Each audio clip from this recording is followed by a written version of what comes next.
Yan po. Ginupitan ko si Casper kasi masyado nang mahaba yung dito niya eh.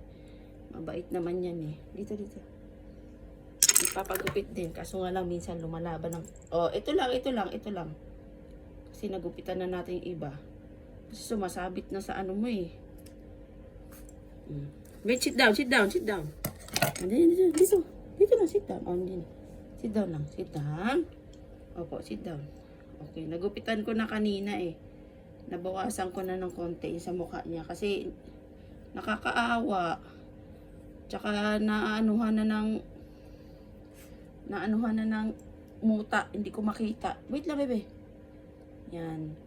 Kaysa dalhin sa grooming, mahal-mahal ng grooming dito. So, ako na lang maggupit. O, yan, malinis na yung mukha niya. Wala nang masyadong buhok. Wait lang, pakita mo, bebe. Yan po.